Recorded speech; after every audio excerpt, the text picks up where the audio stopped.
Riders will attack every single centimetre of this course here this afternoon. Gregor Williamson now. And riding with a bad ankle, actually, and he had a massive crash on the last turn here in practice. Yeah, I mean, before that, he had a concussion, so he's been riding really good, but just the injuries meant that he hasn't been as consistent as he has wanted to. You know, you kind of see him drifting a little bit wide there. I know he wants to put in a good showing here just because, like, he has the speed, and you know he has the speed. National pride at stake as well. When you get a spot on your national team, you do want to deliver a run. Yeah, you can see him kind of sitting down there just a little bit, so I'm sure that that ankle is just, even with the adrenaline, just like killing. 5.2 back at split 3, yeah, just trying to take the weight off it. Yeah. Inside the top 15 here in the past, Williamson. A multi-UK national champion, that's no easy feat. Whoa, look at the riders trying to thread it between the rock and the post there. That section is like a huge S-turn, like you see a line that's straight. And again, I was like walking with Loic and it's like, where'd you go? And he was like, I turn here and I turn back and then I turn back. And I was like, no way, you wouldn't think that such a S-turn would be the fastest line, but it's really about getting traction and being consistent as well. I mean, you know, there are a lot of risky lines on this track if you want them. But, you know, there's just a lot of risk riding down this track faster anyway. I mean, how much risk can you take? Is he going to take that to win today? I don't know. Yeah, and I mean, as a rider too, there's kind of these levels of speed. When you first get into practice, you kind of figuring it out, and then you kind of unlock all of these gaps and jumps, and next thing you know, you're just rolling down the hill at some amazing speed, and that's what it takes to win the World Championship. Okay, well, Dean Lucas is down the bottom. We just saw him come down. He's going to give us a little update on the weather. Dean, the rain's really coming down. It started just before your run. How's it impacting the track? It's pretty slippery on the roots. The top corners are pretty good, and even the bottom here, but everywhere with those roots, it's just like ice now, so it's just hard to push that edge because you can lose the front or the rear, like, kind of out of the blue, so it's going to be tricky. I think, like, you can see rain coming in, but if it clears, I think it'll dry quick, but if it stays around, it's going to be hard to beat that time. Thanks for the update. Well, you heard it from the horse's mouth there. Antoine Vidal might be in with some luck this afternoon. You don't know. Still a long way to go here. It does look to be brightening up outside now. The umbrellas look to be going down a little bit. So, apologies for the picture breakup. It's an Italian production this weekend, not Red Bull TV's usual. And this is Juraj Zabiek from Slovenia. The tall rider. I mean, kind of think of what is the advantage of being tall, small, you know, big, small. The trade-off to me is really that you can use your legs to absorb things, but the other thing is the taller you are, the heavier you are, and you're going to fall into more holes. So I think it kind of evens out there. Yeah, it swings and roundabouts. Sam Blenkinsop, you may have seen him on track as well. He's a little bit off the pace.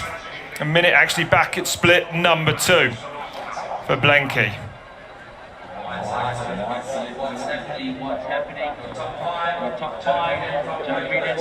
Well, let's hope the rain doesn't play a part in this afternoon's final. Looks okay now out there, actually, again, just a little shower. It's going to take more than that, Elliot. Pretty dry up there in the trees. Yeah. Almost perfect conditions today. Yeah, like Dean was saying, you know, if just a little bit of moisture gets on those roots, loving the fans. Good atmosphere up there. So we're actually going to see, as we move forward, we're going to see some riders jump through that section we just saw, which is just terrifying. Oh my goodness. To say the least. Look at these big holes there. You're trying to break on them. Zabiek doing well. A very fast rider on his day. Injuries though, a lot of... No, he goes down hard. Wow. Whoa. That's how quickly it goes, Robin Valdersole. Just lost the front there, didn't he? Yeah. And boom! You never know like how bad it's going to be. We could have seen him, you know, tomahawk out of there, but kind of got away with it pretty easy. Yeah, it looked like it. Looks to be okay. And now the sun's out, everyone. I'm going to say the threat of rain is gone for now. Thank this final. You're gonna jinx it. No, I'm just confident. Positive mental thoughts. We do not want rain here this afternoon. We want a fair World Championship. These riders have waited a year for this. And it's not fair if the rain plays its part. Right. Yeah, it's okay if it rains, but just... Not in the middle. Right. Yeah. Rain or don't. Absolutely. 17 back then for Zabiak after a nasty looking fall. Where he crashed, actually, when you walk the track, it's hard to believe. It's just a minefield of rock. I couldn't even see a good line no, through it. there is no, like, you look, and most World Cup tracks, you know, they're really, really, really difficult to ride, but there is a smooth line. You can usually piece something together that you're going to feel comfortable with or whatever. Yeah. Not so much here. No, not at all. Like, again, like, you know, talking to Luke, I was like, yeah, where do you go? And he was like, oh, just there. And I was like, no, that's a rock. And he's like, yeah, you just go over it. You just plough your 29-inch wheel and 200 mil of travel into it as hard as you can. Yeah. So Slovenia's Jure Zabiek across the line. He'll be in action next week in Lenzerheide at the next World Cup race. Charlie Hatton then for Continental Atherton now. Yeah, I feel like he's really found his team here, along with Cool. But he's just so consistent and strong. Like, that is an example of what strength means. You know, why do riders go to the gym? Because you have those moments all the way down the hill. It's like doing a push-up with, 150 pounds on your back. But he's such a professional rider. But 8 into the red for him. Some injuries for him this year, actually.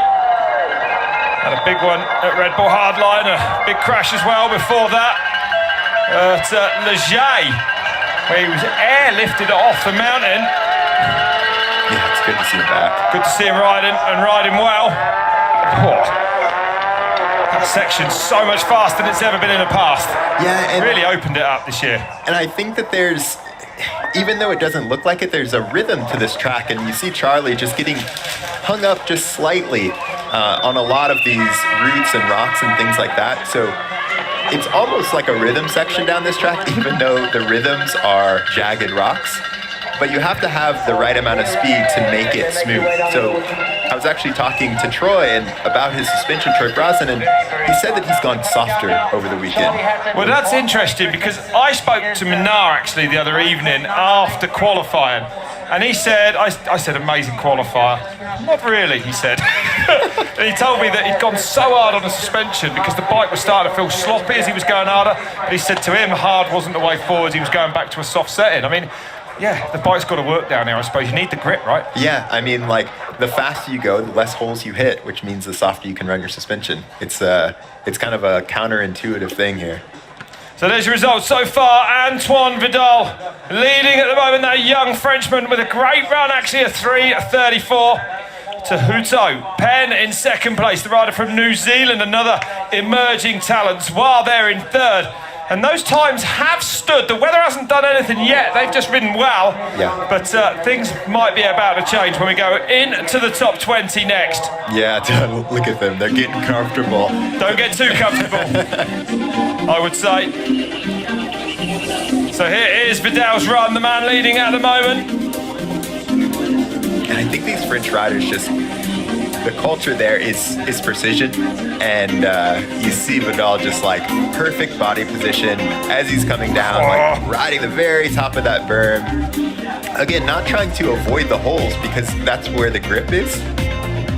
And he could actually ride the under 21 category, I believe it is, at the Enduro World Series races. Look at that line there. Never seen that. Look at that, found a really soft landing, smooth line there.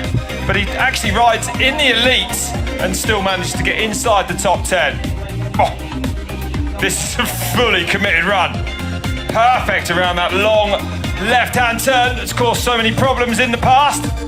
So there's your leading run at the moment. Not hard to see why. 3:34 the time to beat here in Val di Sole, Italy. World Championship downhill for the men. You're watching it live on Red Bull TV with myself, Rob Warner, and Elliot Jackson. And we're about to head into the top 20. And the next man I don't think they're going to be sitting there that comfortably. It's Laurie Greenland, a man who could win today. Oh my goodness. Yeah, I love seeing the progression of Laurie. You know, we talked about it in the pre-show where he started off as this amazing junior, goes into elite, and kind of gets known as the rider who will lay it out there. Well, when you watch that silver medal run that he had it as an elite rider in 2016, I mean, it's one of the most bonkers things you'll ever watch, right? Yeah. It's like it's sped up. There's so much going on. Yeah, it reminds me of like those old, even like the Sam Hill run. And there's your start list for the remaining 20 riders. Yeah, it was like the Sam Hill run. Oh man, but you know, he's developed past that. He's developed past that. And it will be Thibaut de Prelle that leaves the top last. Loris Fergier behind him. Look at that, Elliot. Man. 3 very fast French battling it out at the end of the day. I don't know what they're doing there, but But it's working. yeah. But I love seeing the Union team, Santa Cruz Union team up there with Ollie and Tejodo. You know, kind of think of it as a band of privateers. You have Steel City Media supporting them, and I think it goes to show that it's not all about, you know, who has the biggest truck. It's not all about, you know, who has the trickiest thing or the most support and things like that. Like, I always say that if you want to go and race a World Cup, just pick one that you think you can do well at. You know, they're based out of Morzine. They're not traveling around a whole lot. It reminds me kind of the old Van Zacks. The European version. Totally. So, yeah, it's great to see. As is the sun on that crowd there. There's Flo Paye, the man who actually took the bronze medal here in 2016. Not riding, we'll just say that he had a very nasty injury earlier this year. that he may be recovered from, but may never recover from psychologically, right? Yeah. That's a mental block, if I've ever seen one. Yeah, I agree with you. So here's Laurie. So, here is Laurie Greenland, second in qualifying. What can he do today then? Silver here in 2016 at Danny Hart. And again, watch how he works the bike, and he just seems to float. Whoa. And he's fully on the pace at the top, hanging it out there then. Here he goes. He looks like he's got a little dirt on his knee. Ah, you're right, well spotted. So Greenland has been down. Without a doubt, Laurie Greenland has been down. The split will tell us. And now you can see how difficult this light won't help these riders. No. So hard to see in there now. With the sunlight piercing through. Oh, that's got to be disappointing. He looks at, you can see his riding styles change now. Sitting down, Greenland will not be taking home the gold medal this afternoon. And he was one of the big contenders, definitely one of the big favourites today. Yeah, I mean, you're just riding down the track and you don't really know what to do. Like, you want to go fast, you don't want to give up, but you know there's no way you're going to be world championship. And for Laurie, that's what he came here for. Yep. No overall points. No point really pushing on now. It's done. And with this man's calibre, the medals are the only things of interest today. And how harsh is it? One run today. Yeah, up at split number 1 as well. So, you know, by a second and a half, a huge margin. Yeah, and I think it's just like, he was actually in his qualifier, he was only 15th, so I think he probably had made up some time there and was just looking for, I don't know, I think he was just going all out. Yeah, well, he would have been. Yeah. I mean, that's what it's going to take today, isn't it? To get that gold medal, you're going to have to absolutely go at it this afternoon. These riders know that as well. It is a roll of the dice, isn't it? Especially on a track like this, where it's so steep that even the smallest mistakes will snowball. Great whip to finish then for Al G, but not the Val de Soleil he was looking for.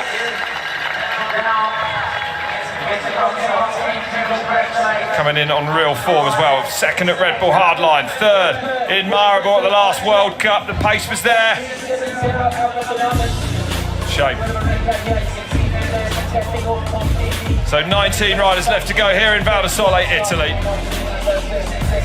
One of the big favourites, Laurie Greenland there. Clearly hitting the deck during that run somewhere, and it's Antoine Vidal leading for France. And he's been sat there a while now. So, Bernard Kerr looks to be over the hand injury that he took in Maribor a few weeks ago, Bernard. Yep, and yeah, coming off that Red Bull Hardline win. Absolutely. Just the king of Hardline. That he is, and don't we know it? And he's really, really good at this track. He's had some of his best results, kind of really catapulted his form to another level back in the day. Certainly does. So technical. Bernard loves it when it gets as difficult as this. I know his strength isn't all the way there yet, but making that triple, we haven't really seen anyone do that yet. And of course, had a fifth here at those World Championships back in 2016.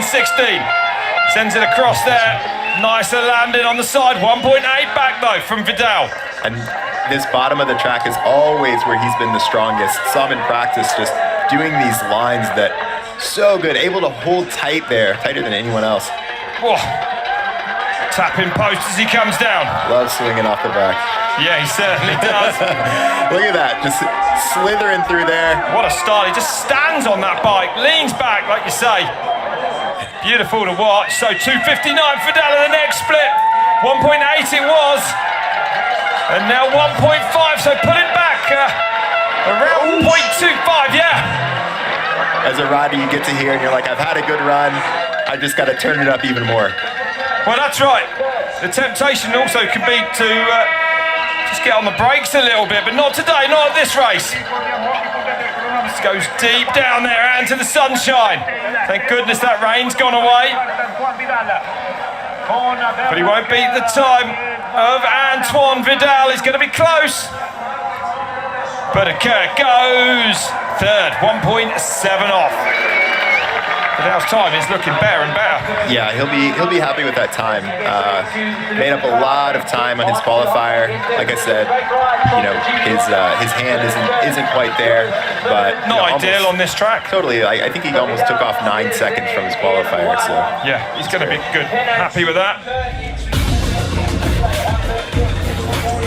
Beautiful shot there of the custom painted bike. One of the best things about the World Championships, actually, these one-off paint jobs these frames get. Yeah, he has the Ferrari edition. Yeah! I love it. Lucky it didn't break down halfway down. But they're fast, so it doesn't matter.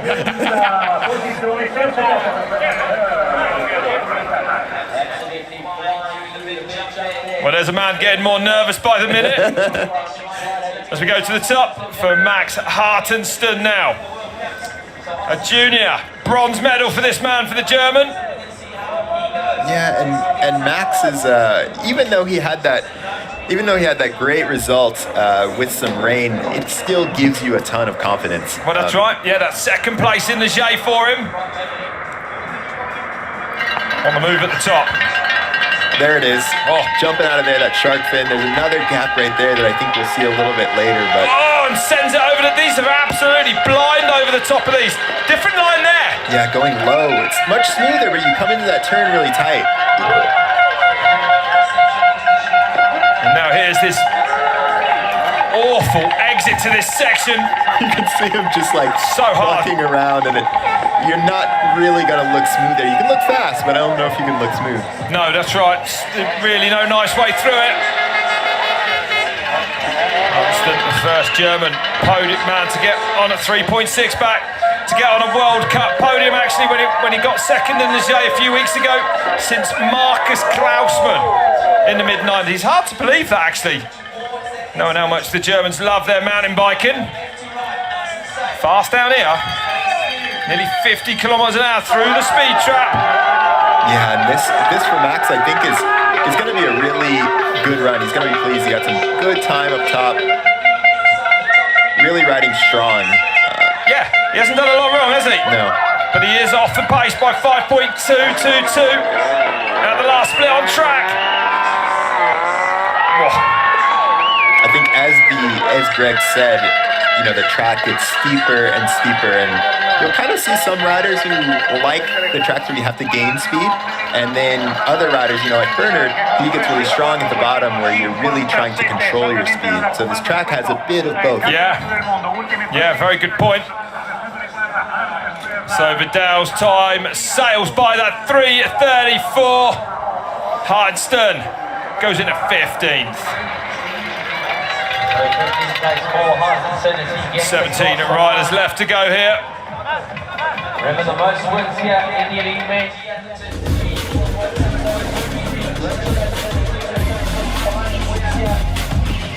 I don't know if I missed the S-bend that was there last year. Man, it's like that section is just a smorgasbord of stuff. And let's be honest, there's enough. It's not like there's a fair bit of tech on this track. Oh man. On that new bike as well. Same team as Danny Hart. Well, it must be working well. We saw Danny Hart flying in practice. He's upcoming, of course. Yeah, I mean, Last man to win the World Championship here, Danny Hart, back It's in so 2016. I think all of the teams do so much work on their bikes nowadays. Yeah, Continental Atherton rider then, and Andreas Cole. You know, he was 18th in qualifying, and it seems like he's really found a home on Atherton Bikes. It's kind of the first big team he's been on. He's been around for a bit, but it really kind of shows what a good environment can do for you. Ever since that result at Crankworks Europe, it's just been on fire. Exactly, you can forget that huge moment this man had in the J, just sideways for about 3 miles across a camber. Just happy to be alive. Whoa, that was smooth through there, you know. Yeah, that outside line really allows you to carry some speed. He looks strong. Yeah, he looks good. Very smooth riding from Kolb then. From Schladming in Austria, this man. Getting that triple. You can kind of see you see that some of the riders just bikes going wild. And, you know, Andreas here, he's hopping over a lot of the holes. Less than a second off Vidal as well, so smooth riding so far, but it's working for this man then, for this Austrian. Whoa. Yeah, he's working the bike a lot, really avoiding a lot of these routes, which is allowing him to carry way more speed than normal. Good pace into there as well. Faster to that left hand of this awkward right hander, no problem. Looking really, really good down here. Does look good. Next split will tell us how good he's been.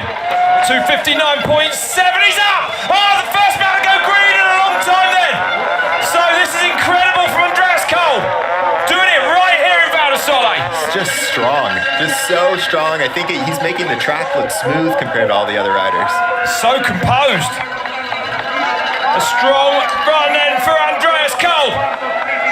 Foot out on this turn, trying to stay away from the top. There's some big holes up there now. Just gonna sprint to the line. Is it gonna be enough to see him go fastest then? Here comes Andreas Cole. It's gonna be close. He goes fastest by quarter of a second. 3:34 now to beat. Austria leading Val di Sole. That is awesome. Look at that. Man, that feels good when you get a run like that. Especially of the world. Yeah, he knows it, he knows it. That's one of the best feelings ever. Great to see. Didn't he put one together there? Interesting, you know, he just was on top of it. Right, yeah, like I said, there's a certain amount of speed that you have to carry here to make the track smooth. Like, look at the section where he's almost riding it as a whoop section, just putting his tires perfectly on the tips of those rocks. We saw a lot of people falling down into the middle of those, and that's what makes it rough. But I mean, you have to go fast enough to make that happen. It's terrifying. Yeah. Deep off that big fly off as well.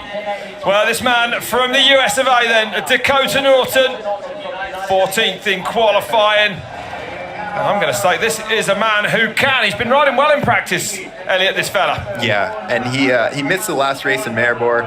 I know he wants to show everyone what he can do on this track because he hasn't had a whole lot of luck here in the past. No, and he's not, you know, like you say, he's been actually away. Look at him come over the top of there.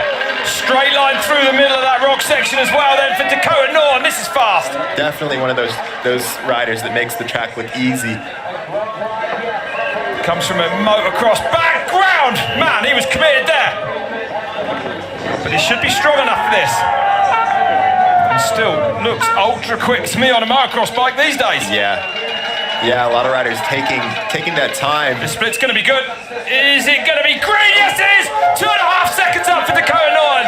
Well, he's on the move here today. And at one point, he was almost 4 seconds up. You know, it's incredible that we're seeing these riders. It looks easier and easier almost. Riding for the YT mob, this man. Into this tricky section. Taking that outside here. Gets set up so he can go high. Carry good speed around there. Just you see him just let off the brakes right before the apex. Kolb was super fast down here though. This is a really, really, really good bottom. Oh, 1.9 still then for Dakota Norton. So the American. Oh, shit. Off the track, he goes down. Well, as we said, no room for error on this track. The steepness will take you if you get offline. Thankfully, he's okay. You're almost not even thinking there. I mean, I wonder if maybe he just lost a little bit of concentration. Oh, he just lands on a root the Just front. a little bit. Just a bit maybe offline and punished hard. And that route might have been in practice, you know. It might have been dry, and you know, it's rain, so a lot of that stuff that you were able to go over can just kind of catch you out. Well, thankfully, Dakota Norton gets up from that. What he has shown us, though, is that the times will come down here this afternoon. No question.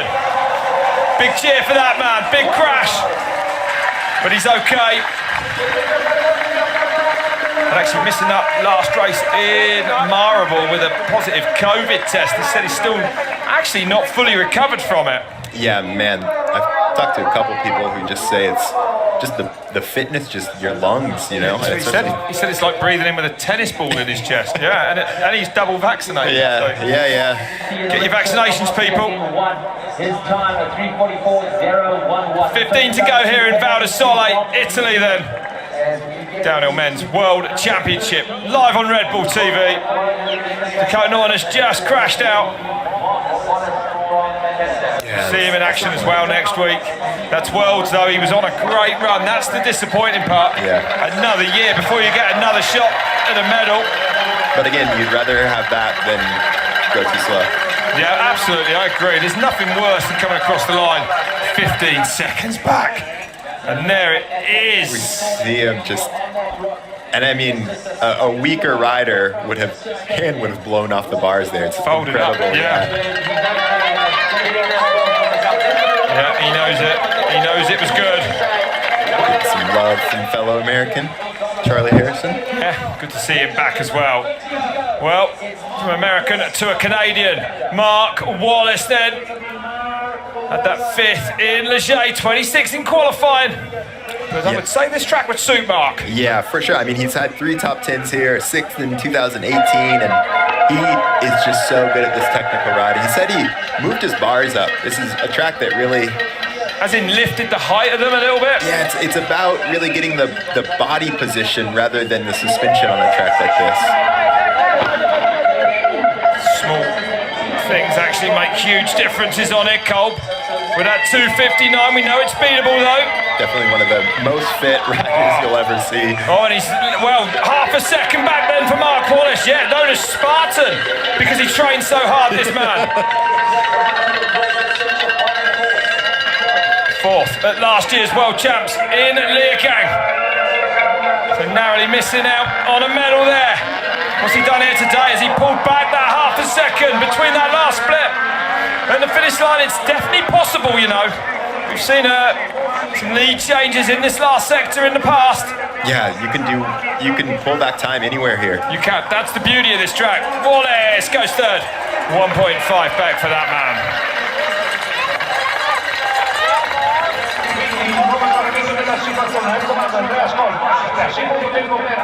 Well, the next man we're going to see is the defending world champion. And here's Wallace getting up high there and then hopping over. You see, just finding these rhythms. A lot of people just letting their bike go over that, but it's going to slow you down every time you hit a route. So Mark trying to jump through things rather than let his bike hit them and slow him down. There's so much going on, isn't there? Yeah. There's not much of this track where you can relax. No, where you I mean, can't be absolutely precise. And if you are relaxing, the next rider is going to use that and make up time. So here he is then, Reece Wilson, the Flying Scotsman. From the Scottish borders, the defending world champion after he put down an amazing run in Leergang last year. in the wet. What can he do here today in the dry? Said he's going to be all out. 1 year ago, really showing what this rider can do. A fourth in Leogang at the start of the year. In Maribor, though, did say, different line there, did say that he doesn't favour these loose, dry conditions. Fast over the top of there as well. Bang on line. Yeah, he looks really good, looks strong. See him kind of just letting the bike work. Whoa, carrying so much pace down here. And pulling out of there with good speed. Crucial to exit that section well. Yeah, he does. He looks really good, and I know he's kind of gradually got his speed up. So what's Wilson done then? Is it going to be red or green? It's green by nearly half a second then for the defending world champion here. I know Kolb had a really good bottom though, so we'll have to see. Kolb was on the money in this bottom section. That is for sure. Champion here. I know the number Kolb one had plate a really tackle good it. bottom though, so Fast we'll into have to there. see. Oh, he's pushing. He is pushing. This is fast on the brakes. Bottom section. The top champion here. Well, Reese is there. Can you understand that? Keep it green. He is pushing. This is fast. Really on the bottom section. The top champion. Kolb was fast. Reese is there. Reese Wilson. Keep it green. He is pushing. This is fast. Really on the bottom section. The top champion. Kolb was fast. Reese is there.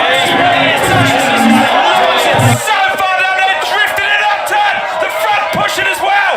Oh, he's gonna fly! Oh, no way for Reese Wilson. It's a flat tyre, rear tyre for him.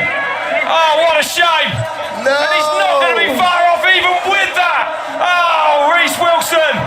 Not how he wanted his World Championships to go. Is it a front flat? Excuse me. It's a front flat tyre. No wonder the front was pushing in that long left-hander there. Yeah. He did well to ride that. I thought it was a rear because of the speed he was going at. I was like, can't be a front. Yeah, there's no way. No. Well. What a shame. I wonder if it did. You heard him say that last jump. Plenty of drama here this afternoon. But look at this. Look at that on the brakes as he comes over there. Bike dancing around. And just launches off of this thing. Boom. I wonder if that's where it happened. Yeah, maybe. Angel Suarez then for Spain now.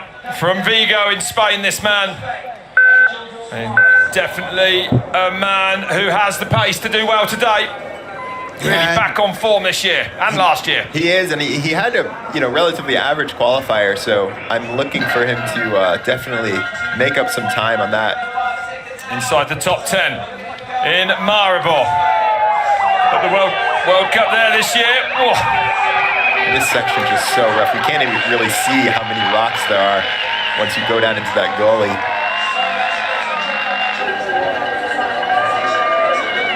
Well, carrying good speed out of there, that little double. Looks like he's hitting a little bit, maybe just a little bit off of his rhythm. Looked like he hit a couple of things then that might have slowed him down a little bit, but look at this split Never time. mind. Oh my goodness! 3.2 up, he was over 4, and he goes down! Ah, Suarez hits the deck! Wow! Oh my God, there's that extra speed. It wasn't that he was offline, he's just going so fast. Unbelievable, and he looks so smooth. Yeah. But he almost looked casual. Yeah, right. What a shame. Solid. Oh my goodness. Always takes people out. Sometimes when they least expect it. And that's, I mean, I mentioned he was, back in the 30s, 40s in qualifying, and I think here he just wanted to put down that World Champs race when he's only 2 seconds back still, so just an incredible run. With a big off. And you mentioned he's just on form here. He had that second place in Leger before it rained in qualifying. Yeah, that's right. Which showed the proof Totally. us of his speed, didn't it? Different line there as well on the grass coming in. Definitely. Well, Suarez will be upset with that. Like so many other riders today, of course. 2.9 with a big crash into the red. What a shame for the Spanish rider. 12 riders now left at the top. Just 12 to go here at the World Championships. And the winner surely is going to come from one of those 12. Well, like you said, we know that it's possible to go faster. The biggest names in the sport really still at the top. A lot of them anyway. Some have been down. There's a, right before he crashes, a rock. It's right in the middle, and there's the rut on the outside is just being pushed and pushed and pushed. So Finn Isles from Canada now. The 2016 Junior World Champion, 10th in qualification. Riding with a hand injury, I believe, from Maribor. Yeah, he took the week off, went to Red Bull, tried to get it fixed up as much as he could, but I mean, it's definitely, he said it's definitely painful here. But will it affect him on one run? Oh, doesn't look like it on these first few turns anyway. Pre-jumping down there. And now it gets serious, into the rough stuff for Finn Isles then. It's that jump in. Gapping into that turn. It's the next gap as well. Straight over the top there, just touching that front wheel on that rock. Completely blind as they come over there though. I mean, like, you can see how low their suspension is and just the strength that you have to have in your legs and your arms to be able to hold that. Oh, a nice gap in the middle of there as he came out. So this is looking really good for Finn Isles so far. 2:27, he's going to be close. He's going to be, I'm going to say, he's going to be green. 1.38 up then. So Finn Isles with the advantage now. And man, that ooh. Right on the edge there. he's loving this bottom section. That middle section from Kolb was really incredible. Yeah. A lot of riders going down in these lower steeps. Isles though, pushing on. Looking good. Getting up high there. He's going to try to get up and then go low. Loses about 0.4, but still in the green then for Finn Isles here. And so you mentioned this inside here. Finn's going to try to do, he's going to get up. Oh, here it is. Look at it. And that is so steep. Is it faster though, Elliot? I don't know. I mean, it's such an inside line. It's a gnarly line. Honestly, when you walk it, you can't believe anyone's going to ride it. There's a big tree root they have to get inside there. Yeah. You have to be so precise, and to do it at speed is quite incredible. And you come into that next section with just incredible pace. Here comes Finn Isles, and he does go fast there. So Canada leads by over half a second. Finn Isles lays down a scorcher in Italy. 3:33 now the time to beat. Well, amazing run from him. A 32.4 still the fastest time on this track this weekend. Loris Vergier in that timed run. Has the track degenerated since then? Is it slower since then? You know, it's one of those things where it's hard to say. Maybe there's more traction, but again, the holes have just, there's hundreds of riders that have come down. So watch how low his suspension is here. And that's okay, right? You have to just say, well, I'm willing to just, you know, own up to it, really just grit my teeth and deal with the roughness because I need traction in other places. So you've got to let it bomb out in a few places. From the USA, Luca Shaw. What can this man do this afternoon? You know, Luca, he's got his dad and his brother here, and he has been feeling really, really, really good all weekend. He really excels on these tracks that are physical because he just has so much flow. Like, he makes it look easy. He reminds me so much of watching Minnar ride. Yeah. You know, teammates, but they don't look like they're actually going very fast. No, Looking him over the top of there and jumping down that second one as well. Totally. I mean, compared to Finn, where we saw so much bucking and stuff like that. I mean, Finn had a really good run, though. He did. This man's a second in to the red. Isles leads with that 3:33.3 at the moment. It just looks like just a graceful antelope just cruising down here, hopping over stuff. And he brings it back then, so pulls back a huge amount of time. Just 0.28 into the red now for sure. Oh, pushed that turn hard there as well. Still working hard. Looks like he's got plenty left in the tank. Gets a little buck there. I know he said that he was trying to make up some extra time at this bottom, so this is the section he's going to be concentrating on most.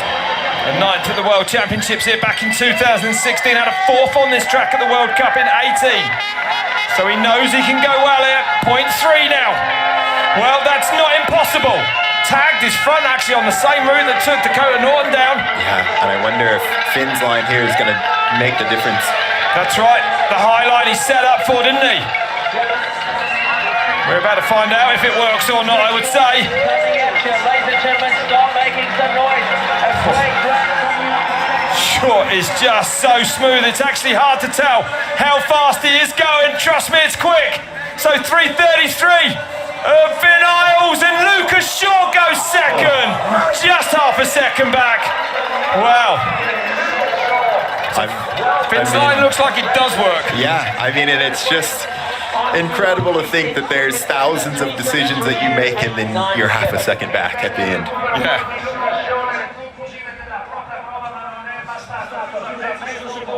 Up and off of there.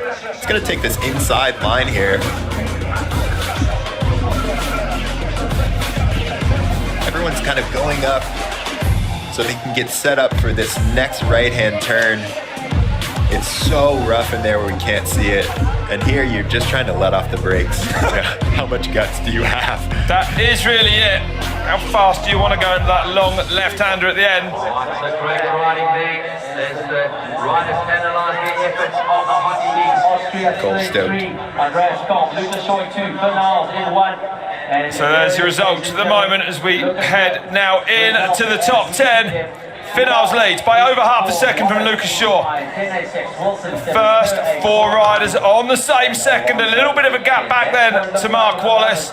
And you're seeing those results because we are now going. Joe Breeden from the UK finds himself in 12th, 4.2 back. Alex Marin from Spain, 4.6. Jacob Dixon, 17th for that man at the moment. Alazari, top Italian.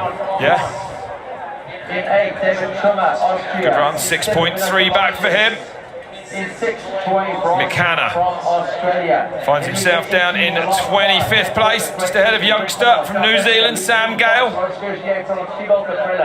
Teo Erlangsson, the poorest man in the competition, actually, the amount of money he's had to give Greg Minard after that bet. Oh, man. Charlie Harrison, good run from him, coming back from a broken arm sustained in Leogang earlier this year. So 10 to go. Things are really going to hot up here now. Here's Cole. And this is Cole, the man in third place at the moment.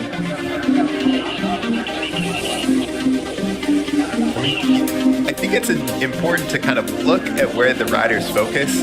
They pick a point and then their eyes go up. And so now Luca is looking to this next section.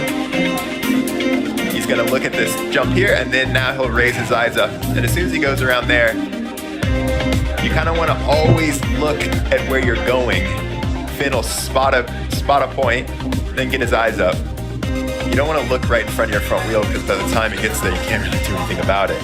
But Slightly different line there as well. A little bit on the inside. yeah, you kind of you see the riders, everyone picks a point.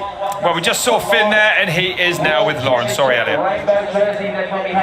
Finn, what a run. Are you feeling a bit nervous right now? Definitely. I feel like when I get down here, I'm a lot more nervous than when I'm up there. There's just so many fast guys coming down now, so we'll see if that time holds, but I think there's going to be some people putting out some special runs later today.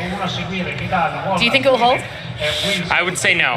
It was a good run, but it wasn't like that spectacular sort of world champs run that we're used to seeing every year, so I think that somebody in the last 10 is going to come down and do something special.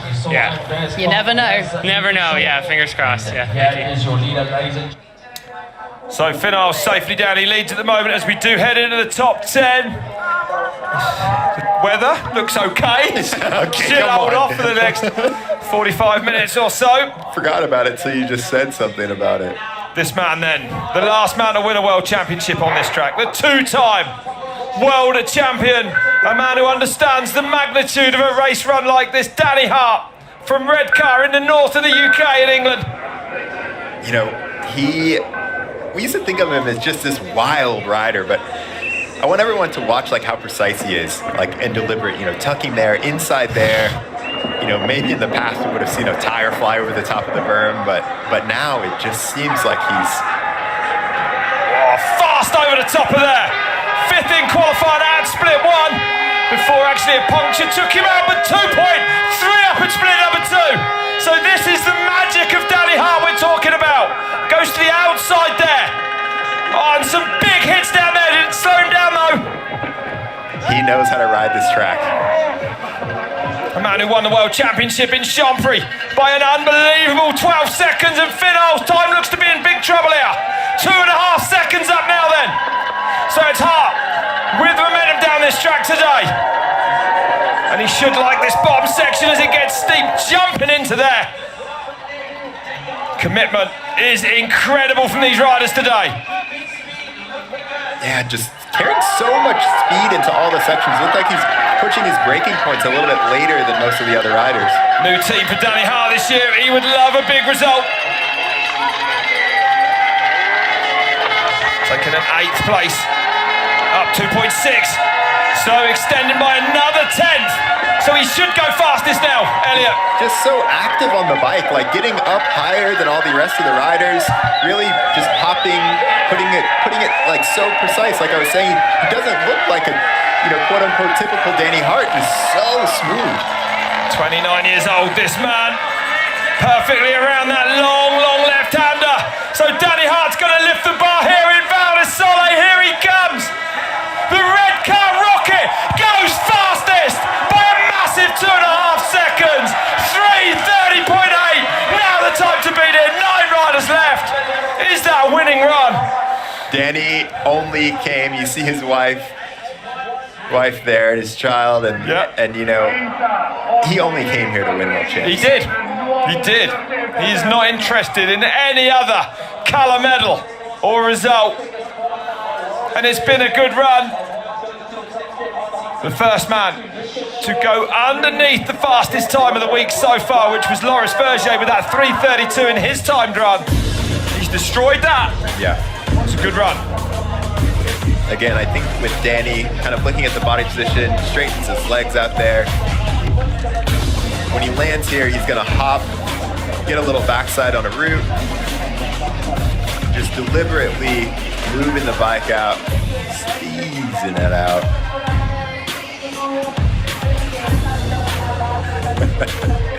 The wife and child enjoyed that. Look at that. It's such a team effort, you know. They travel around in their camper. Yeah, they do. Keep it real. I love seeing it. It's so good, isn't it, to see it? The whole family there. Okay, from France then, Remy Thirion took the bronze medal in Leogang last year under very different conditions than this, and did actually have a massive crash in that qualifier, which is why you see him down in 84th. Thirion put that behind him for one World Championship run. Yeah, I mean, this run kind of reminds me of a Andorra-style run. He's definitely on a new team this year with a giant bike, and kind of he's proving that it works, which is amazing, and just a beast on these steep tracks. 8th overall in last year's World Cup then, Remy Thirion. Whoa, this new section stirring things up here. One of the most creative riders, this man. Different line over the top. Gives him a straighter line through. Well, over the base of that pole should be okay. It's just a wild ride. Taking it inside there, we haven't really seen. No, interesting to see that, but he does. This is a man that never takes the standard line. No, we always see something impressive here, and it because it takes one person to find the line, and it takes another person to make that line fast.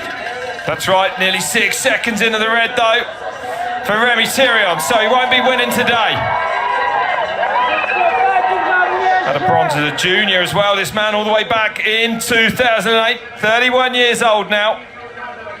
Yeah, he's been around for a long time, and just kind of came into his own. You know, it's been a little while now, but as soon as he found his speed, it feels like he was able to hold it even through injuries. That's right, and he has had some big knocks along the way, this man. Yeah, I remember that at Leogang off that last jump. Oh. Good Lord. Yeah, that was a frightening crash, wasn't it? That was a broken back for Remy. He's put it behind him though. 7.5 seconds back though. That gives you some idea of just how fast Danny Hart was going, because Tyrion's not slow, is he? No. 3:30.8 now, the time to beat. Danny Hart leads from Finn Isles. Lucas Shaw's third at the moment, 3 seconds back. Danny Hart, 2.5 seconds up. It's a big run from Danny Hart. Yeah. His work here today is done. Will it be enough, Elliot? Yeah, I think he made up most of his time from split 1 to 2 in that second sector, and that's that sector is really kind of the meat of the top of the track.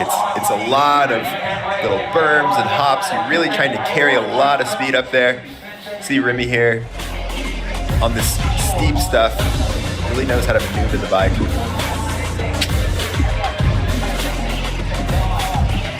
You see everyone kind of taking that similar line outside there. Dive into that hole. No smooth way down this one, that's for sure. 8 riders left to go before we know who the 2021 downhill champion of the world will be. There's Manu Gruber, the French coach, who has nurtured so many gold medals for that nation. And now it's David Truma for Austria, the last year's silver medalist there in Leogang at that World Championship. 8th in qualifying for this man. Yeah, he had an amazing second split, so I'm maybe looking for him to be similar to Danny there. I think that section is one of those ones where if you get it right, kind of unlock the code to it, then there's a ton of time there. There's probably good time to be made almost everywhere on it. Yeah, right. I mean, it's true. It's so gnarly. Yeah. But if you do get it right, you can pull time. Oh, beautiful into there then, Truma. 2 seconds back though at split number 2. Going to take something special to pull that sort of time back. That is so committed. Comes over on the rider's left, flick back across to the right. A lot of different lines down there, Elliot. Yeah, and I think it's again one of those ones where you're kind of like, it doesn't seem like it, getting the triple. That's big as well when you walk it. And you can get off, like one of the reasons why it's hard to get that is because you have this huge drop before it. Your suspension's kind of off. You land on a bunch of roots before it. It's not like it's just a little smooth kind of landing up into there. Pulling back, 0.7 of a second then, Truma. Letting it go now. This is fast down there. Another one of those riders like Luca that just makes it look smooth, makes it look easy.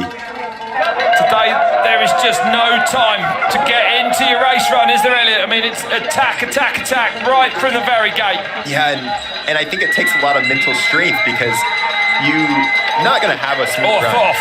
Sorry. I mean, he's pulling back time. This is impressive, yeah.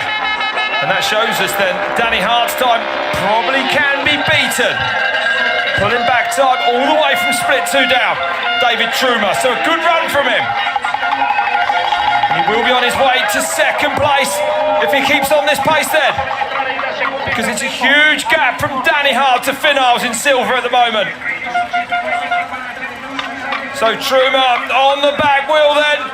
It's a good run, it won't threaten the time of Danny Hart, but it is enough to see him in the silver medal position. 1.3 back in the end. He can be happy with that. Just crazy to see like where riders' strengths lie. You know, you had Danny really putting in a ton of time in sector 2. You know, David down in sector 3 and 4. So there's different.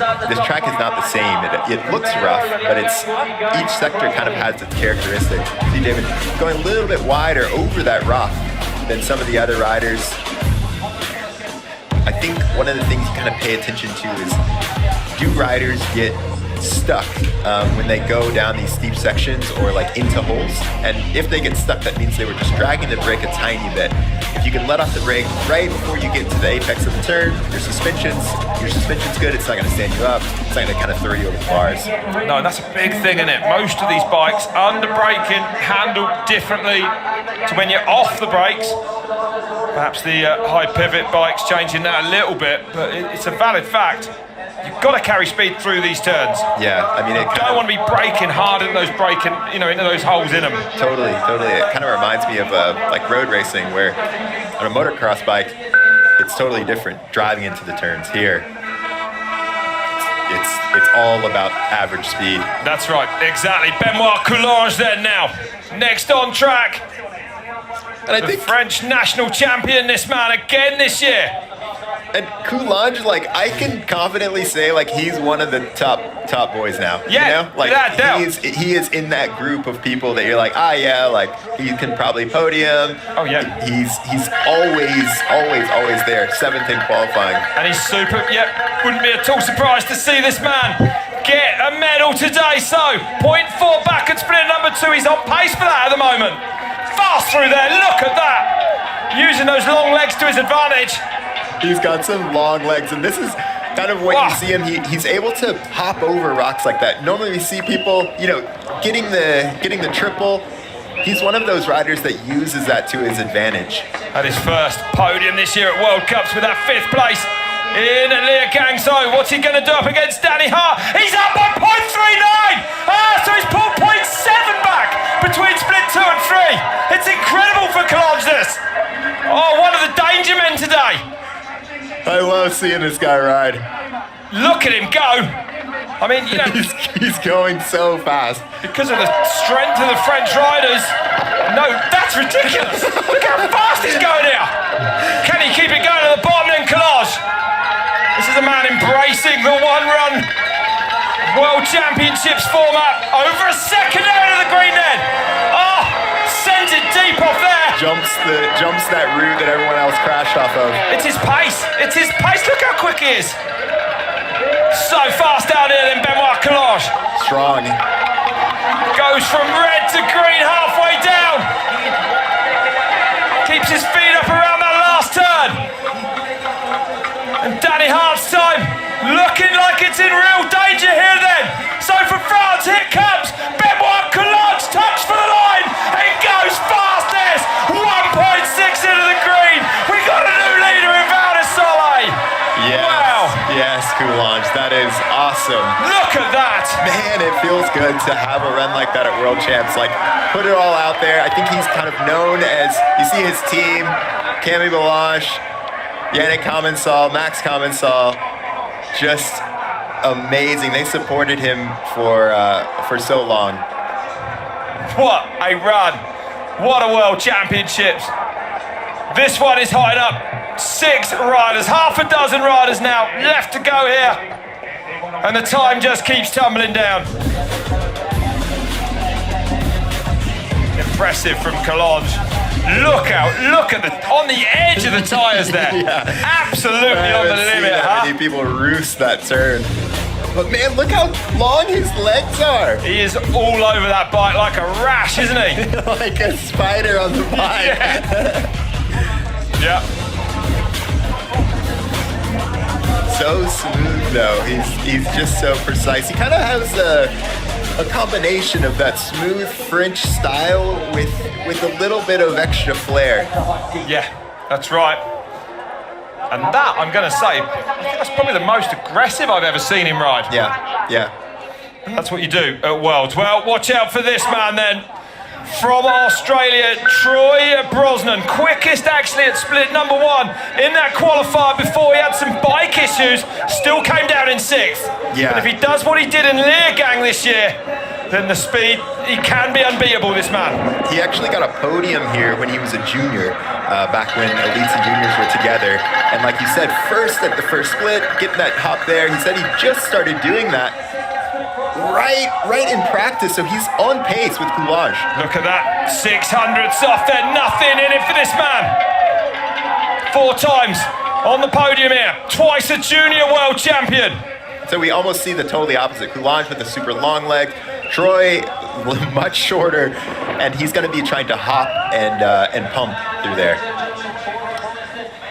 Doubled out of that gully there, didn't triple, but look at the clock.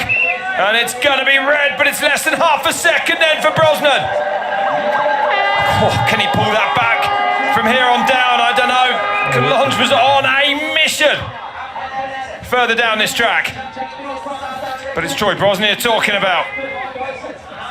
Troy definitely is used to the pressure, and he wants to get a world championship so bad. This feels like the year, He right? deserves one, right? He's been riding so well. This is his track. Fast through there. Second in points in the World Cup at the moment. 0.16 backward split, number 4 then. So the time is coming down. It's coming down for Troy Brosnan. He looks smooth. He looks fast down here. Oh my goodness, is he about to make it green then? As he crosses the line. Oh my God, the back end stepping out. These riders are throwing everything at it. It reminds me of the old Sam Hill countryman. Yeah, that's right. The Australians have got a thing with that last turn. Collines then with a 3:29. Brosnan goes second, 0.2 outside it. The smallest of margins. Brosnan goes into the silver medal position. And I mean, you can tell he saw it as he was coming through. You can see the riders can see the times when they're crossing the finish line on the other side of that board. And you know, Coulange with the 29, 3 seconds faster than Loris's time from qualifying. Danny 1.6 back, but Troy just, I know he wanted that top time, and it's going to be disappointing. Yeah, another man really only here for gold. Yeah, love how he just hops into that. A lot of riders letting the front wheel drop. You can keep your wheels level when you're hopping into those turns. It really allows, you know, both wheels to take the impact rather than pushing you over the front. Allows you to get on the brakes a little bit sooner rather than not being able to get on that front brake because your back wheel is still in the air. It was a good run from Brosnan. Good enough to see him go second. 0.21 only off that man there, Benoit Coulange. But it's Coulange's from Brosnan, from Danny Hart. That's your gold, silver and bronze at the moment. Bronze at the moment, excuse me. France, Australia, Great Britain. And another British rider about to make his bid for gold today then. The 2020 overall World Cup winner, Matt Walker. And Matt actually had a hand in designing and preparing this bike. It's been flying under the radar, I feel like, a little bit this year, and I think that's okay with him. He would rather it be like that. Just kind of likes to do his work. See him going way up high there in the holes. Those braking bumps are like a foot deep. It's crazy. Well, good at these top turns, attacking hard. Yeah. Not quite the pace he had last year yet, 1.299 back, so he's definitely in touch.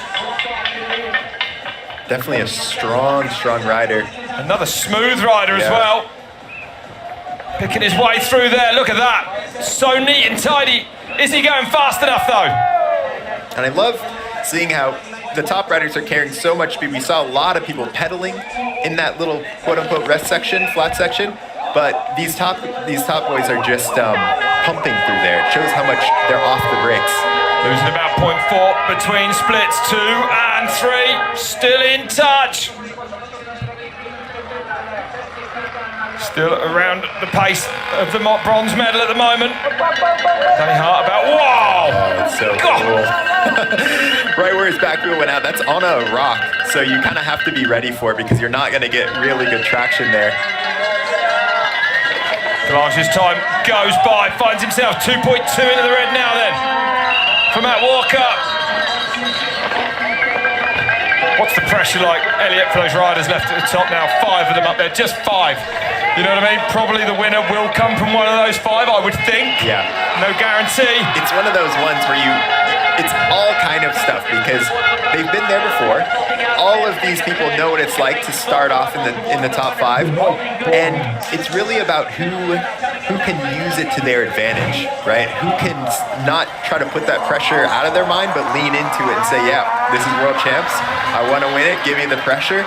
Give me everything that is world championship, and I'm gonna rise to the occasion. Yeah, if you consumed at all by it, you won't win today. The mental game, a huge part of this.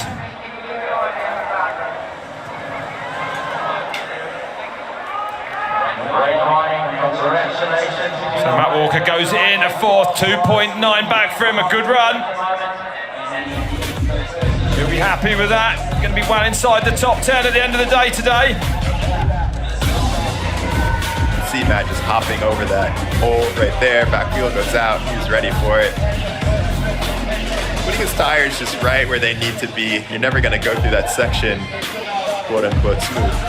But yeah, hitting this double. Val de Sole smooth is different to the real world. Yeah. He did that double. That's been the line in years past, and you saw how precise he actually put his tires there. There's Sarah. There is Greg. Yeah, Santa Cruz Syndicate are getting ready then. Because the next man at the top will be the greatest World Cup racer there's ever been. 3 times a world champion, this man. His first World Championship nearly 20 years ago. 03 in Lugano, Switzerland. 2012, he took another gold in Leergang. And then following it up in his hometown of Pietermaritzburg in 2013. Greg Minnaar knows he can win this today, and that's dangerous. Yeah, everyone I've talked to, everyone I've seen just was raving about how fast Greg was going on track. Made a ton of changes to the bike. Well, he does, doesn't he? It's incredible, beautiful, rangy style, just floats into that turn. Oh, back at split number 2 though for Minnaar. He's strong though. He's so strong. He's using every inch of the track. Talk about a rider who knows what the pressure feels like. Yeah, and keeps coming back for more. Loves the abuse. Manuals through there. Never won here in Val di Sole. Has been second a couple of times though. But carrying good pace, you can see it. And back now within half a second then of Coulange. So strong this man mentally that you know that he can. That was crazy through there. So now accelerating, it looks like Minnaar. It's a lacquer run, bro. Lacquer run. You almost get the feeling he knows, he can sense how quick he's being. And if he needs to make up time, he might well do it. The next split's going to tell us. 0.4 to find. Between splits 3 and 4 is Minnaar going to be red. He's going to be green. He's back by 0.37 then. So putting some more time back. He is quicker from split 2 down. This is where it all comes down. There's plenty of space to make up 0.3. He's so strong in the pedals. He could make that up just on that last turn alone. Sends it massive off there on the inside on the entrance to that turn. But now he's going to get on the gas here as he comes down to the line. Is it going to be enough for Minnaar to take the lead here? You can see the red. It's going to be close. Minnaar goes fastest by 0.22. Oh my goodness. Minnaar leads in Val di Sole. What is and the crowd love that. What is he up to? How is he still doing this? How on earth did he do that? He pulled time back all the way down from split 2, Minnaar. And now South Africa and the GOAT are in the gold medal position. What a race we're seeing. Oh man, my heart is beating. Oh my goodness. The winner here this afternoon will be a South African or it will be a Frenchman because there are 3 of them now left at the top of this mountain. That was unbelievable. Minnaar does not disappoint, does he? Good Lord. I swear, he talked about going to a shorter stim because he wanted to get his body position back because this track is so steep. That's what he was telling me actually, Elliot. He said when he changed the suspension, he then needed to change the cockpit. So, he's into every single facet of bike setup. And what amazes me is the fact that he actually, he just absolutely loves it still. He does. So long setting bikes up. He's not bored of it one bit. Oh my goodness. Okay, strap in. A 4-time, excuse me, world champion about to leave the start hut now. Loic Bruni then on track. And a man who can on the big day, that is for sure. Man, we saw that crash in the pre-show. Massive. And, I said, how do you do that and then go win a split after that? So I think Loic, more than anyone else, knows how to mentally conquer this race. Well, he's got to be mentally the strongest, doesn't he? 4 world championships in the last 6 years, but he's back by half a second at split 2. Very doable for Loic Bruni, though, to pull that back. And just so smooth on the bike. Yeah. Absolutely. So much power there, but so much finesse to go with it. He just looks like a rock on the top of it, like just letting it work. And he rides a much smaller bike than a lot of the riders do. As he carried good pace out of there, this split is going to tell us. Is he going to be further back? Yes, I think he is. 1.9, nearly 2 seconds back then. Didn't look to carry quite as much speed out of that gully as some of the other riders. Yeah, I mean, it seems like there is a bit of, like, you have to, I don't even know, like, I don't know how the riders are finding more time, right? Like, you're pushing up at the top, and then it seems like, Coulage, he's getting a little wild there. I don't know how Greg and Coulage just pull back so much time at the bottom. Bonkers. Well, Bruni's outside the time of Minard. 2.5 seconds now. As you were talking then, I made the realisation that Greg Minard might be about to be a 4-time world champion, and my head just fell into my hands. I just can't believe it. He's 40 years old in November. This is unbelievable. It's not going to be Bruni's day, is it? It won't be Bruni's day today. He'll be lucky to get into the medals with that Axley as well. All tight at the top now, so Bruni sprints for the line. And he crosses it in 5th place. 2.9 back then for Loic Bruni. A man who has risen for the big day on so many occasions. Yeah, he knows. They hate getting beat by each other, but they love each other. Well, there's so much respect between them, isn't there, huh? Yeah. Well, if you just joined us, there's only 2 riders left at the top. But it is Greg Minard that leads here in Val di Sole. And I mean, so look at Loic through this section compared to a lot of the other riders. His head, right? It just stays in one spot. So strong. So His strong. upper body it's ridiculous. He got a little wild there because he actually went around the stump compared to the other riders who were going over, so he was able to carry more speed, but then right after that you have a much bigger hit on those rocks. Oh. 2 to go. Both French, both incredibly fast. Can they take down that 3:28 of Greg Minard? What a World Championships this has been. What a world. And this is the man hotly tipped to take the gold home today. He has to start really as the favourite, I think. The fastest qualifier. Is this Loris Vergier's time? The only split he didn't win was the first one. It feels like he's just on another level. I mean, this track we've kind of seen people getting wild, but I feel like he is just going to be so smooth. The winner of the last World Cup in Maribor. Bad luck before that, actually. But so precise. 1.7 up at split 2. Are you kidding me? That's ridiculous. Absolutely ludicrous then. But Vergier in the form of his life. I don't know how he does it.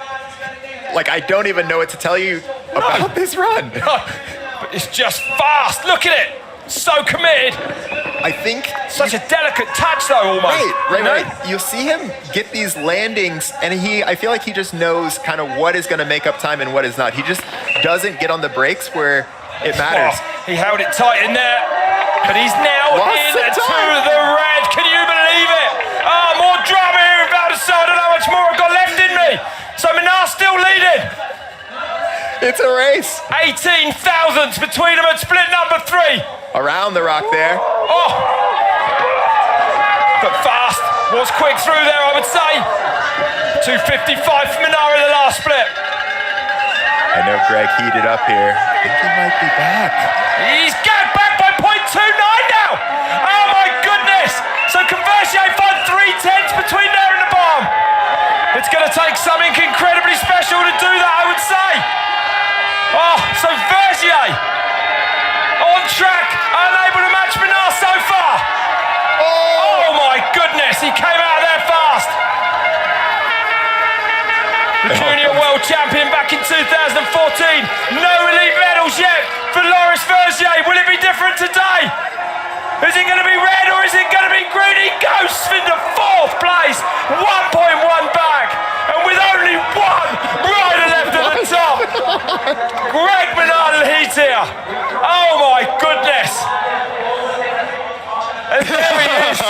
Look at that. I'm speechless. Which is not good in this job. Well, okay, so Greg is guaranteed a second place. Coulage guaranteed a silver medal. Deprella, though, is the man at the top. Thibaut Deprella. I mean, we know Deprella's speed. We know what he's capable of. We've seen it this year. But it's going to take something perfect this afternoon now. It is. It is. I mean, I think the bottom of this track really is not only its strength, but I think mental fortitude. There is a mental fatigue on a track like this because there's just so much to it, right? It's not just like you're riding down the track. So at the bottom, you're thinking, okay, I'm tired, my legs are tired, but the difference between, Greg's run and Benoit's run is that they got to that bottom bit and just opened it up. Yeah. Greg, loving it, loving it, loving it. How could he not be? His dad, Jeffrey, will be watching. I hope he's enjoying it as much as we are. Oh my God. Okay, let's go. Last man then, Thibaut Deprella. Fifth in qualifying. The man leading this year's World Cup overall. Oh, slips a pedal right out of the gate. Is that going to mess with his head? He's going to have to put that behind him quick. The 2019 Junior World Champion, this man. Saw him sit down there, just clear his head, get back into it. Carried speed right around the top of that second turn. He said he was going to open it up here. Didn't jump in there. What's the clock going to tell us for Thibaut Deprella? And he's back by over a second. I don't believe what I'm seeing here this afternoon. I can barely watch. I mean, it's still he could still do it, right? Oh, he's down! He goes down! And it's Greg Minard that's going to be world champion! What? I don't believe it! Minard's done it again! Oh my God! Oh my goodness! What? No! This is ridiculous! Oh my God, I can't believe this! On all the tracks! Greg Minard is your world champion. No disrespect to Thibaut Deprella, who's still coming down. But what have we seen here this afternoon? What an amazing... He goes down again! And thankfully straight up to his feet. That's good. The emotion running through these riders here this afternoon. Thibaut's happy. He told us that he was gonna put it all out there. He did. Greg, the GOAT. How are you doing this? How are you doing this? Leka run. Signing the bike. Oh no, he's writing. He's writing that he got another one. Oh my, yes. Greg Minard, 4 times world downhill champion. He is a machine. There's not words to describe that man. Look at him. He's such an anomaly. Incredible. My We saw Nino Schurter win yesterday. His first world championship in the XCO was in 2009. This man's first world championship was in 2003, very nearly 20 years ago. That doesn't even make sense in this sport, does it? It doesn't, no. Because on this track as well, it's not... We're going to have to sing the song, Ready? No, wait, what is that?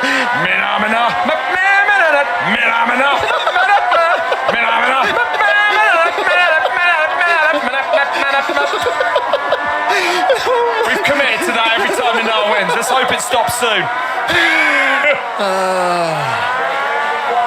Greg Minard's your world champion here in Val di Sole.